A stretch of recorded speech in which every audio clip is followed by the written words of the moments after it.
அனைத்து விதமான பிரச்சனைகளுக்கும் 11 நாட்களில் தீர்வு காண ஸ்ரீ மாரியம்மன் ஜோதிட நிலையம். தொடர்புகளுக்கு 0091 990 816 585 6.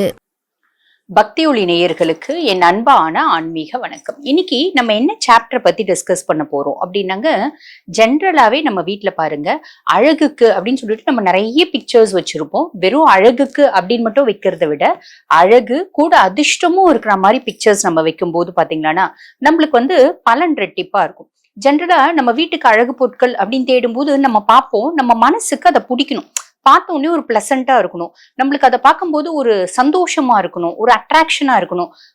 அது பயமாவோ அட் த சேம் டைம் பாத்தீங்கன்னா ஒரு சோகத்தை வெளிப்படுத்துறதாவும் இருக்கக்கூடாது. அந்த மாதிரி இருக்க அழகு சாதன பொருட்கள் மாதிரி தான் நம்ம வீட்டுக்கு வாங்கி வைக்கணும். அழகு சாதனம்னா நம்மளுக்கு அழகு சாதனம் இல்ல, வீட்டுக்கு அழகு பொருட்கள் அந்த மாதிரி வாங்கி வைக்கணும். இதுல பாருங்க, ரொம்ப அதிர்ஷ்டம், அட் த சேம் டைம் பார்க்கவும் ரொம்ப அழகா இருக்கும், நல்ல குட் வைப்ரேஷன்ஸ் இருக்கும். அந்த மாதிரி ஒரு படம் தாங்க இந்த 7 குதிரைகள் படம். இந்த 7 குதிரைகள் படம் இப்ப நான் பாக்குறேன் நிறைய இடத்துல வச்சிருக்காங்க. ஆனா ரொம்ப எக்ஸாக்டா எப்படி வைக்கணும் அப்படி வைக்கல. நான் சொல்றேன், ஆக்சுவலி நீங்க 7 குதிரைகள் படம் வைக்கணும் அப்படின்னா எப்படி வைக்கணும் அப்படின்றது நான் சொல்றேன். இப்ப பாருங்க, நிறைய டைல்ஸ்லயே அந்த மாதிரி வந்துட்டு இருக்கு. இப்ப எங்க வீட்டுல கூட பாத்தீங்கன்னா பால்கனில பில்டர் அந்த 7 குதிரைகள் படம் போட்டிருப்பாரு. ஆக்சுவலி என்னன்னா அது டைல்ஸ்லயே அவர் பிக்ஸ் பண்ணிட்டாரு அப்படின்றதுனால என்னால எடுக்க முடியல. ஆனா 7 குதிரைகள் படம் அப்படின்றது கலர் கலரா இருக்கக்கூடாது. குதிரைகள் எப்படி இருக்கணும், எந்த இடத்துல இருக்கணும், எந்த இடத்துல வச்சா அது நிறைய பாசிட்டிவ் வைப்ஸ், அதிர்ஷ்டத்தை கொண்டு வரும், நம்மளுக்கு வசதியும் வாய்ப்பையும் கொண்டு வரும், நம்ம வீட்டுக்கு குதூகலத்தையும் மகிழ்ச்சியும் சந்தோஷத்தையும் கொண்டு வரும் அப்படின்றத இப்ப பார்க்கலாம். ஆனா இது எல்லாத்துக்கும் மேலங்க, எல்லாமே நம்மளுக்கு வேணும்னா நம்ம ரொம்ப ஹார்ட் ஒர்க் பண்ணணும், ரொம்ப நேர்மையானவங்களா இருக்கணும், நியாயமானவங்களா இருக்கணும், மத்தவங்களுக்கு கெடுதலும் செய்யக்கூடாது, மத்தவங்களோட அதாவது பணத்துக்கு ஆசையும் படக்கூடாது. சோ இதெல்லாமும் இருக்கணும். இதெல்லாமும் இருந்தா மட்டும்தான் நம்மளால ஹாப்பியா இருக்க முடியும். பட் இருந்தாலும் ஜென்ரலா சம் விஷயங்கள் இருக்கு பாத்தீங்களா, அதாவது சில விஷயங்கள் இருக்கு இதெல்லாம் வச்சா ரொம்ப அதிர்ஷ்டம் அப்படின்னு. அதுல ஒண்ணு பாத்தீங்கன்னா இந்த 7 குதிரைகள் படம்.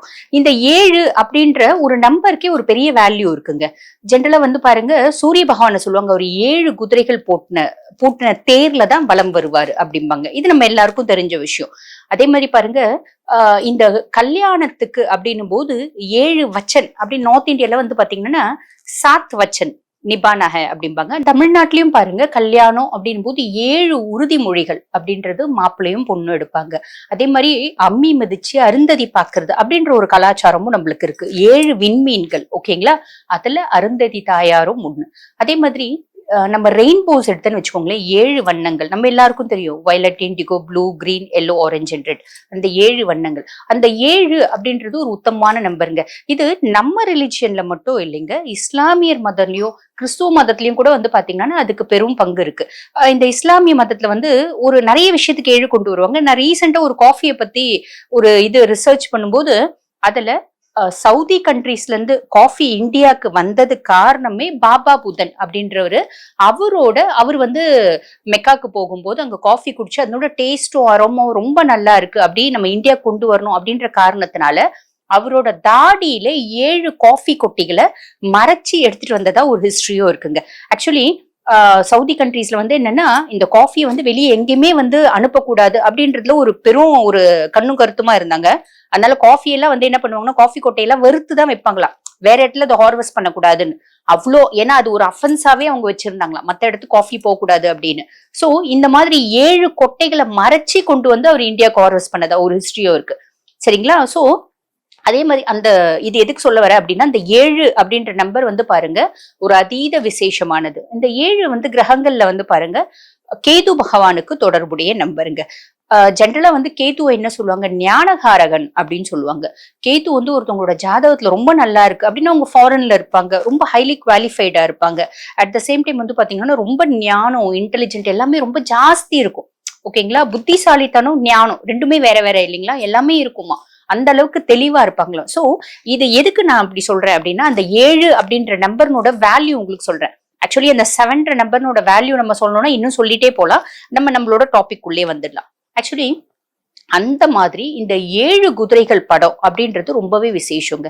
சில பேர் வீட்டுல பார்த்திருக்கேன். அந்த 7 குதிரைகள் படம் குட்டியூண்டா இருக்கும். எங்கேயோ ஒரு வீட்டினோட ஒரு கார்னர்ல வச்சிருப்பாங்க, ஒரு சந்துல வச்சிருப்பாங்க. ஆக்சுவலி அப்படிதான் வைக்க கூடாது. அதே மாதிரி அந்த 7 குதிரைகள்லாம் வந்து பாத்தீங்கன்னா ஒவ்வொரு குதிரை ஒவ்வொரு சைடு திரும்பிட்டு இருக்கும், அப்படி வச்சிருப்பாங்க. அப்படி வைக்க கூடாது. குதிரைங்க ஓடி வரும்போது தூசு பறந்துன்னு ஓடி வர மாதிரி வச்சிருப்பாங்க, அப்படியே வைக்க கூடாது. குதிரைங்க வந்து பாத்தீங்கன்னா கட்டி அதுங்க ஓடி வர மாதிரி வச்சிருப்பாங்க, அப்படி வைக்க கூடாது. சோ எப்படிதாங்க வைக்கணும் அப்படின்னு நீங்க கேட்பீங்க. நான் சொல்றேன் பாருங்க. ஆக்சுவலி இந்த 7 குதிரைகள் படம் அப்படின்றது ரொம்பவே விசேஷம். ஆல்ரெடி சொன்ன மாதிரி நல்ல அதிர்ஷ்டத்துக்கு கொடுக்கக்கூடிய ஒரு நல்ல படம் அப்படின்னு நம்ம சொல்லலாம். ஆக்சுவலி இது எதனால அப்படின்னா, குதிரை வந்து ரொம்ப ஒரு டைனமிக் ஃபோர்ஸுங்க. நம்ம ஏதாவது ஒரு தொழில் பயங்கரமா ஓடுச்சுன்னா கூட நம்ம கொலைக்கீழ கூட சொல்லும் பாத்தீங்களா, ரேஸ்ல எப்படி குதிரை ஓடும் அந்த மாதிரி ஓடுதுப்பா அவனுக்கு, ரேஸ் குதிரை மாதிரி ஓடுதுப்பா அவனுக்கு தொழில் அப்படின்னு நம்ம சொல்றத பார்த்திருக்கோம். சோ வேகம், விவேகம், சக்சஸ் இது எல்லாத்துக்கும் வந்து பாத்தீங்கன்னா ஒரு அடையாளமா அஸ்வத்தை சொல்லுவாங்க. அஸ்வம்னா குதிரையை சொல்றாங்க. ஓகேங்களா? அந்த குதிரையிலயோ வெள்ளை குதிரை அப்படின்றது ரொம்பவே விசேஷங்க. ஏன்னா வெண்மை அப்படின்ற ஒரு மாசுமருவற்ற வெண்மை அப்படின்றது வந்து பாத்தீங்கன்னா சந்திரனையும் குறிக்குது, சுக்கிரனையும் குறிக்குது. சோ முக்கியமா சுக்கிரன் அதிர்ஷ்டத்துக்கு, வசதி, பணம், வாய்ப்பு இது எல்லாத்துக்குமான கிரகம், குட் லக் அதுக்கான கிரகம். அதனாலதான் நாங்க எல்லாம் என்ன சொல்றோம் அப்படின்னா ஒயிட் கலர் ஹார்சஸ் நீங்க வைங்க அப்படிங்கிறோம். இந்த 7 குதிரைகள் படம் வந்து பாத்தீங்கன்னா 7 வெள்ளை குதிரைகளா தான் இருக்கணும். ஆக்சுவலி நான் சொல்ற மாதிரி எல்லாம் கிடைக்காதுங்க. நீங்க என்ன பண்ணணும், கொஞ்சம் போட்டோ ஷூட் பண்ணி நீங்க அதை எடுக்கணும். சரிங்களா? 7 குதிரைகளோட படமும் 7 வெள்ளை குதிரையா தான் இருக்கணும். 7 நம்மள பார்த்து ஓடி வரா மாதிரி இருக்கணும். அது கயிறுனால கட்டி இருக்க கூடாது. அதே மாதிரி ஓடி வரும்போது தூசிய வந்து அந்த புழுத வந்து கலரிக்கின்னு ஓடி வரா மாதிரி இருக்கக்கூடாது. தண்ணியில அப்படியே தாவி ஓடி வரா மாதிரி இருக்கக்கூடாது. நிலத்துல ஓடி வராம இருக்கணும். இல்ல கொஞ்சோண்டு தண்ணியில அழகாது ஓடி வராம இருக்கணும். அந்த அத்தனை குதிரைகளோட முகமும் சாந்தமா இருக்கணும், உக்ரமா இருக்கக்கூடாது. கொஞ்சோண்டு கூட கலர்ஸ் இல்லாம பிளெயின் ஒயிட், பியோர் ஒயிட் ஹார்சஸா இருக்கணும். சரிங்களா? இந்த குதிரைகள் ஓடி வரும்போது பின்னாடி சூரிய உதயம் இருக்கணும், சூரிய அஸ்தமனம் இருக்கக்கூடாது. சந்திர உதயம் இருக்கலாம். அந்த சந்திரன் வந்து பாத்தீங்கன்னா முழு பௌர்ணமி சந்திரனா இருக்கணும். சோ நம்ம 2 போட்டோ நம்ம உங்க மைண்ட்ல வச்சுக்கோங்க. 7 குதிரை எல்லாமே வெள்ளை குதிரை, ஒண்ணு தரையில ஓடி வருது. சந்திரன், முழு சந்திரன், பௌர்ணமி சந்திரன் இருக்க மாதிரி இருக்குது. அந்த இன்னொன்னு வந்து பாத்தீங்கன்னா 7 குதிரைகள் வருது, தரையிலயும் வரல, கொஞ்சோண்டு தண்ணியிலயும் ஓடி வரல, எதுவுமே கட்டி இருக்கக்கூடாது. எல்லாமே நேர்ல பார்த்த மாதிரி இருக்கணும், நம்மள பார்த்த மாதிரி இருக்கணும். சூரிய உதயம் இருக்கணும், சூரிய அஸ்தமனம் இருக்காது. இந்த மாதிரி குதிரைகள் 2த்துல எதுனாலும் நீங்க வீட்டுல வைக்கலாம். இதுல என்ன கேட்டா பெஸ்ட் என்ன தெரியுங்களா, சூரியன் உதயமாகிற குதிரையை நீங்க வைங்க. இது எங்க வைக்கலாம்? ஹால்ல வைக்கணும். கிச்சன்ல வைக்க கூடாது, பாத்ரூம்ல வைக்க கூடாது, பெட்ரூம்ல வைக்க வேண்டாம், ஹால்ல வைங்க. சரிங்களா? பாத்ரூம் பார்த்த மாதிரி கூட வைக்க கூடாது. பொதுவா பாத்ரூம்ல வந்து போட்டோஸ் ஒட்டுறது இல்ல. இப்ப கொஞ்சம் இந்த ஃபிஷ் போட்டோஸ் அந்த மாதிரிலாம் ஒட்டுறாங்க, ஹார்ஸ் ஒட்டுறது இல்ல. ஆக்சுவலி எப்படின்னா ஹால்ல வைங்க. ஹால்ல எங்க வைக்கலாம்? தெற்கு திசையில வைக்கலாம். அதாவது தெற்கு சுவர் இருக்குன்னா அந்த சுவர்ல நேர நுழைஞ்சோடனே அழகா கண்ணில் படுற மாதிரி மாட்டி வைக்கலாம். குதிரையினோட முகங்கள் எதுவும் வெளியே போக கூடாது, வெளியே பார்க்க கூடாது. குதிரை வெளியே ஓடுற மாதிரி இருக்கக்கூடாது, வீட்டுக்குள்ள ஓடி வர மாதிரி இருக்கணும், இல்ல வீட்டுக்குள்ள ஓடுற மாதிரி இருக்கணும். ஓகேங்களா? சோ நம்ம தெற்கு சவுறு, வடக்கு சவுறு, கிழக்கு சவுறு இதுல மாட்டி வைக்கலாம். ஆனா வெளியே ஓடுற மாதிரி இருக்கக்கூடாது, ஞாபகம் வச்சுக்கோங்க. இந்த மாதிரி மாட்டி வைக்கும் போது என்ன ஆகும் அப்படின்னு கேட்டீங்கன்னா, அந்த வீட்டுல வந்து பாருங்க ஒரு குட் வைப்ஸ் அப்படின்னு இருக்கும். ஏன்னா நான் ஆல்ரெடி சொன்ன மாதிரி டைனமிக் ஃபோர்ஸ், ஒரு குட் எனர்ஜி, நம்மளை சுத்தி இருக்க எல்லாமே வந்து பாத்தீங்கன்னா ஒரு நேர்மறை ஆற்றல்களை வெளிப்படுத்தக்கூடிய ஒரு பொருள்களா இருக்கணும். எதிர்மறை ஆற்றல்களை வெளிப்படுத்தக்கூடிய பொருள்களா இருக்கக்கூடாது. சரிங்களா? நேர்மறை ஆற்றல்கள். சில வீட்டுல பாத்திருக்க கேர்ள்ஸ் வந்து கொஞ்சம் அரைகுறையா ட்ரெஸ் இருக்க மாதிரி போட்டோஸ் இருக்கும், பாம்பு போட்டோ இருக்கும், ரொம்ப இந்த புலி இல்ல சிங்கம் வந்து அப்படியே கோவமா அப்படியே திமிரிட்டு ஓடி வராம இருக்கும். இந்த மாதிரிலாம் வைக்கக்கூடாது. பிளசண்டா இருக்கணும். நம்மளுக்கு அதை பார்க்கும்போதே ரொம்ப அழகா இருக்கணும், சந்தோஷமா இருக்கணும், ஏதோ ஒரு மனசு நல்லா இருக்கேப்பா அப்படின்னு வைக்கணும். இதே சில வீட்டுல வந்து பாத்தீங்கன்னா இந்த புலி குட்டிங்க போட்டோல நிறைய குட்டிங்க அப்படியே ஓடி விளையாடுற மாதிரிலாம் வச்சிருப்பாங்க. அதெல்லாம் வைக்கலாம், தப்பு இல்லை. அது நம்மளுக்கு பிளசண்டா இருக்கு இல்லைங்களா? சோ இந்த மாதிரி வைக்கணும். நம்மளுக்கு ஆஃபீஸ் இருக்கு, ஆஃபீஸ் வந்து சுத்தமா ஓடலைங்க, பிசினஸ் பயங்கரமா படுத்துடுச்சு அப்படின்னா இந்த குதிரை போட்டோவும் நீங்க வைங்க. ஆனா கூட நான் ஆல்ரெடி சொன்ன மாதிரி உழைக்கணும். சோ இந்த 7 குதிரைகள் போட்டோன்னு பத்தின ஒரு தெளிவான விவரம் உங்களுக்கு புரிஞ்சிருக்கும்னு நினைக்கிறேன். இந்த குதிரை வந்து நம்ம சும்மா உட்காந்து பாக்குறோம் பாத்தீங்களா? இப்ப சண்டே நம்ம எல்லாருக்கும் லீவ் இருக்கும். சண்டே சிலருக்கு சூரிய பகவானை வெளியே போய் கும்பிடுறது அப்படின்னா ரொம்ப கஷ்டமா இருக்கும். நம்ம என்ன பண்ணலாம்னா சூரிய கதிர்கள் உள்ள வரதான் செய்யுது. நம்ம இந்த குதிரையை பார்த்தா மாதிரி ஆதித்த ஹிருதயம் பாராயணம் பண்றது அப்படின்னா இன்னும் விசேஷங்க. நல்ல ஒரு எனர்ஜி கிடைக்கும். இந்த ஆதித்த ஹிருதயம் கூகுள்ல போய் பார்க்கணும் எப்படி இருக்கும் அப்படின்னு கேட்டீங்கன்னா, அகஸ்திய முனிவர் வந்து கொடுத்தது.